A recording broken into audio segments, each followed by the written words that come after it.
yang dia sering mengkonsumsi atau terpapar dengan antibiotik, kita resisten. Ini kita mau ngasih pakan ini di peternakan unggasnya Pak Budi. Ini pakannya rutin magot ini Pak Budi ya? Oh ini selalu dikasih dagingnya, jadi lauknya, makanan dasarnya sebagai karbohidratnya dari dedak, kemudian proteinnya dari magot. Nih kita mau ngasih makan untuk yang ke bebeknya nih.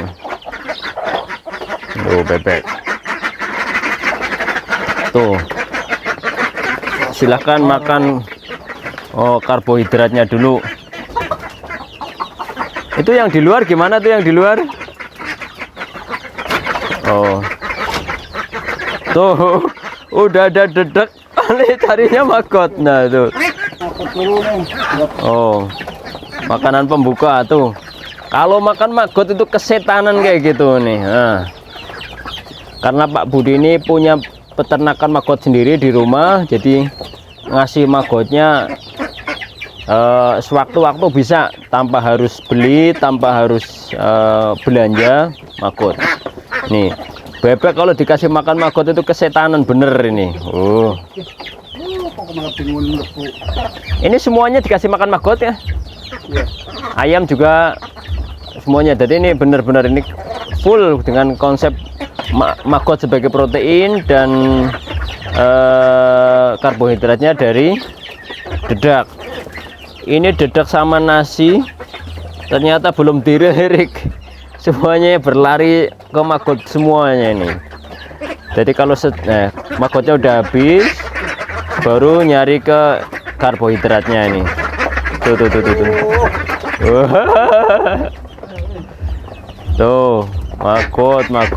magot. Tuh.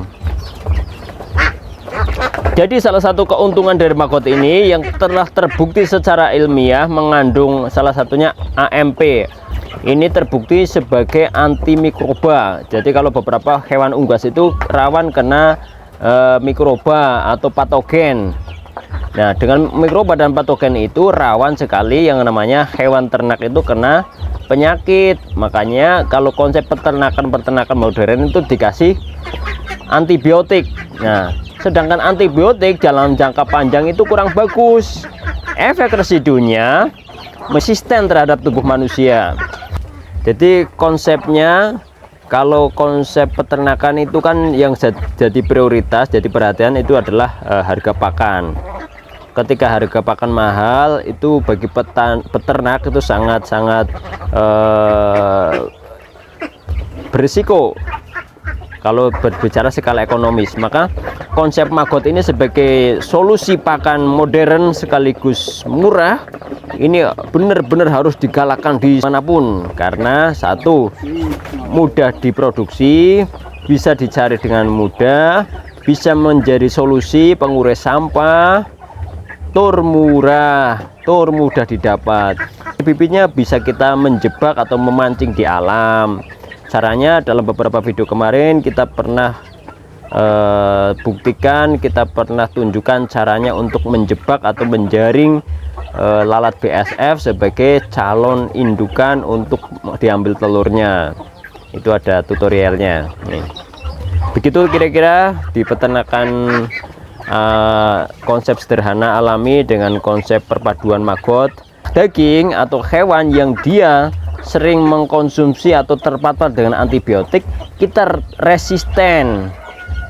Nah, resisten antibiotik itu apa? Biasanya kalau sakit kadang sulit sembuh, kadang dosisnya harus naik, kadang dikit-dikit sakit. Itu salah satu dari resisten antibiotik. Makanya dengan kita budayakan hidup sehat, ketika kita punya unggas sendiri, punya peternakan sendiri yang di situ kita kasih makan salah satu dengan magot, itu sebagai solusi paling super sebagai penghindaran kita terhadap antibiotik ini.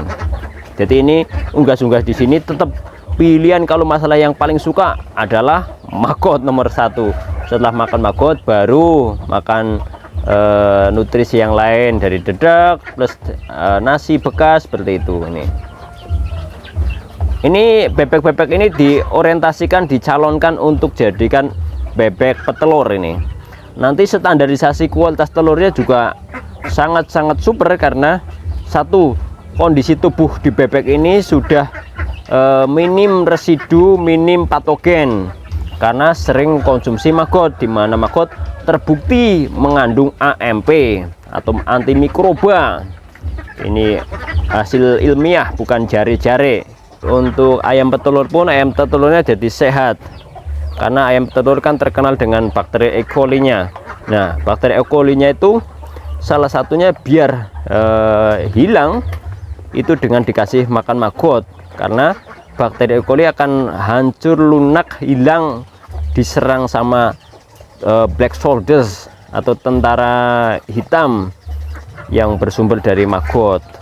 Jadi karena di dalam maggot itu selain mengandung AMP itu juga mengandung selulosa yang bisa bermanfaat bagi kelangsungan hidup.